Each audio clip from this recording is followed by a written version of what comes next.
छत्रपती शिवाजी महाराज की जय भवानी। हिंदुहृदय सम्राट शिवसेना प्रमुख बाळासाहेब ठाकरे आणि धर्मवीर आनंद दिघे साहेबांना मी वंदन करतो। आदिशक्तीच्या उत्सवाला नवरात्रोत्सवाला कालपासून सुरुवात झाली आहे। या पवित्र मुहूर्तावर आज आपल्या ठाण्यात देशाचे यशस्वी आणि कर्तृत्ववान प्रधानमंत्री, जगात सगळ्यात नंबर 1 ची लोकप्रियता लाभलेले प्रधानमंत्री आदरणीय नरेंद्र मोदीजी हे ठाण्यात आलेत। मी तुम्हा ठाणेकरांच्या वतीने त्यांचं मनापासून स्वागत करतो। खरं म्हणजे आजच्या या कार्यक्रमाला आपले लोकप्रिय उपमुख्यमंत्री आदरणीय महामहिम राज्यपाल त्या ठिकाणी आहेत, दोन्ही उपमुख्यमंत्री आहेत, सर्व मंत्रिमंडळातील आमचे सहकारी आहेत आणि तमाम ठाणेकर माता भगिनी आणि पत्रकार मित्रांनो, खरं म्हणजे मगाशी देवेंद्रजींनी उल्लेख केलाय तरी सुद्धा संपूर्ण महाराष्ट्रातल्या नव्हे तर जगभरातल्या मराठी माणसांकडून मी आदरणीय प्रधानमंत्री महोदयांचं अभिनंदन करतो।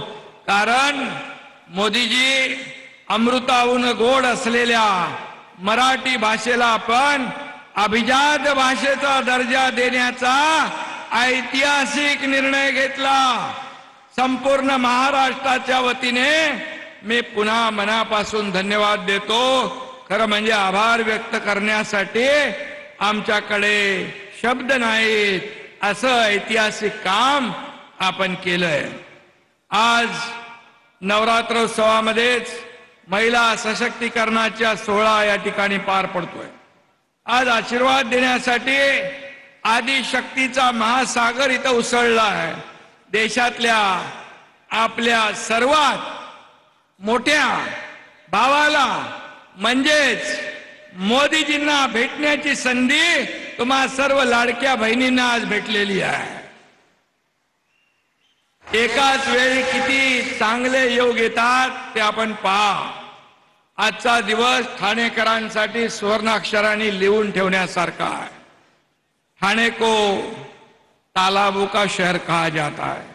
तालाबों के शहर में यहाँ मैं जनता का जो सैलाब देख रहा हूं वो मोदी जी आपके कारण आया है, क्योंकि विकास पुरुष मोदी जी, विश्व नेता मोदी जी, दृढ़ता और संकल्प का दूसरा नाम मोदी जी।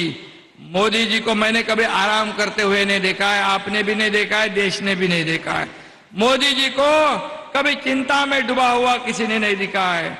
मोदी जी सिर्फ और सिर्फ विश्व गुरु भारत का सपना देखते हैं और इसलिए मोदी जी सिर्फ गति तथा प्रगति की बात करते हैं।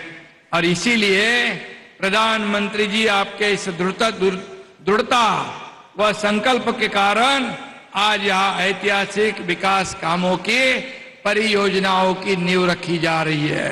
विकास आणि विश्वास ही मोदीजींची 2 रूपं आहेत। मोदीजींच्या शुभ हस्ते महत्वाकांक्षी कामाचं भूमिपूजन होत आहे। मुंबई, ठाणे आणि रायगडसाठी आजचा दिवस खूप महत्वाचा आहे। इंटरनल मेट्रो होते 29 किलोमीटरची, ठाण्याची वाहतूक कोंडी दूर होती आहे। ठाणे महापालिकेच्या आयकॉनिक बिल्डिंग इमारतीचा पायाभरणी होती आहे। सध्याच्या फ्रीवेला खेडानगर ते ठाण्यापर्यंत आपण आणतोय। ठाणे ते मुंबई हा प्रवास सुसाट होणार आहे। नवी मुंबई एअरपोर्ट साठी आता टेक ऑफ साठी सज्ज झालेला आहे। सिडकोच्या नैना प्रकल्पात देखील मोठी इन्फ्राची कामं सुरू आहेत आणि म्हणून ही टाउनशिप मुंबई महानगराची शान वाढवणारी ठरेल। आणि म्हणून माननीय मोदीजींच्या हस्ते भूमिपूजन प्रकल्प पूर्ण होण्याची, म्हणजे भूमिपूजन प्रकल्प झाला म्हणजे तो प्रकल्प पूर्ण होण्याची गॅरंटी या ठिकाणी आपल्याला मिळते। याचं कारण यापूर्वी जे जे प्रकल्प मोदीजींनी भूमिपूजन केले त्याचं लोकार्पण करण्याचा मान आणि योग मोदीजींनाच मिळाला हे फार कमी पाहायला मिळतंय। आणि म्हणून आज या लोकार्पणाला देखील मोदी साहेबांचे हात या ठिकाणी लाभतील यात माझ्या मनात कुठलीही शंका नाही। आणि आजचा सर्वात महत्त्वाचा आणि दृष्ट लागण्यासारखा लोकार्पण म्हणजे मुंबई मेट्रो 3 चा पहिला टप्पा।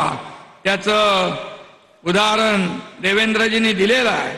महाआघाडी सरकारच्या बालहट्टामुळे हे काम बंद पाडलं, त्याची चौकशी लावा म्हणाले, मी काय चौकशी लावली नाही तर आता हा कार्यक्रमच झाला नसता।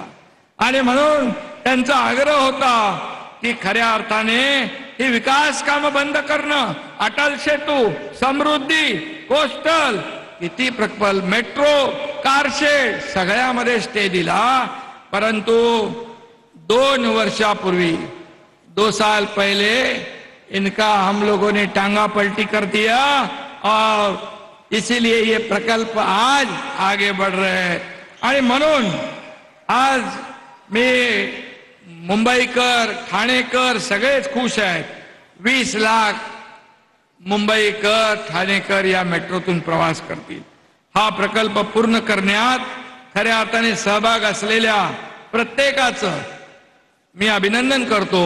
तसंच अर्थसहाय्य जपानच्या जायकाने दिलं